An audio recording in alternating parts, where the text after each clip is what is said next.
Ukraine is currently under fire. Ukraine protests. Bloodshed on Europe's doorstep as EU tries and fails to stop killing. What you're looking at here is what's going on in Ukraine right now.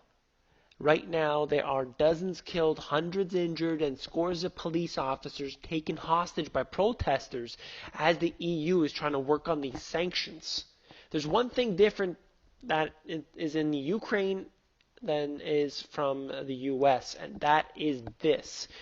As you can see in this image right here, this individual has looked like he's made some sort of homemade weapon, possibly out of rebar. I can't really tell. However, that's a big different story than this article here. Record U.S. gun production. There are millions upon millions of gun owners in the U.S.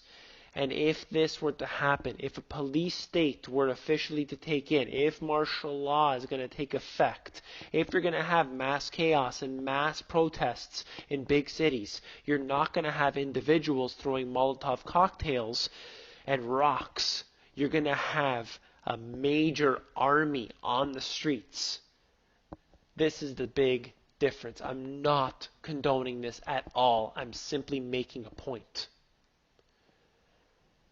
Fresh violence in Kiev culminated with an agreement to impose travel bans and, get this, asset freezes on those responsible for the bloodshed. This is a foreshadowing to what we're going to see. We're headed towards this cashless society now. And they can deem anybody, for example, myself, an author and a YouTuber here, writing and talking about what's happening here and really trying to expose it. I'll obviously be on their lists. And you watching this video will probably be on that list as well.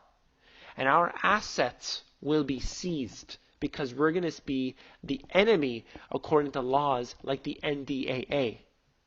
That's what's going to happen. That's why I stress so much, take your money out of the system. But that's not the topic of this video. I'll go on.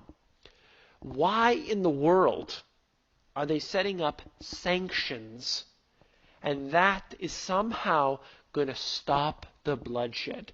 All that's going to do is create more bloodshed. Sanctions only make things worse. That is all they will do. However, Russia has been saying that the Ukraine needs to give more of a heavy hand on these protesters. So you know what that means. There are going to be more deaths and more injuries. If you see the images and just flip through, some of them are really bad, but it is quite chaotic there, and it's going to get worse.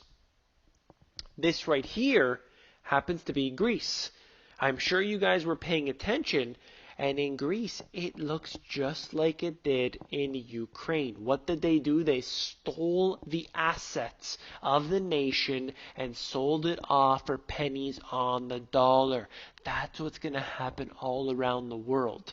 All of these precious assets, islands, Greek islands, for one example, was sold to one of the Qatari, I believe it was the king or the prince, I'm not sure at the moment here, but just sold off, just like that, an entire island. And the people didn't have a vote, the people didn't have a say. Of course not. They're going to seize the assets of the nation, and just as I explained a moment ago, they're going to seize the assets of the individual.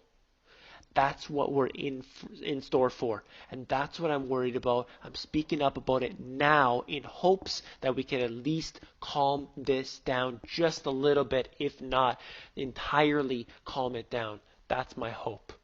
I hope you guys are getting on the Money GPS Insiders, and you can do that by going to themoneygps.com, scroll down to the bottom, fill in your email address.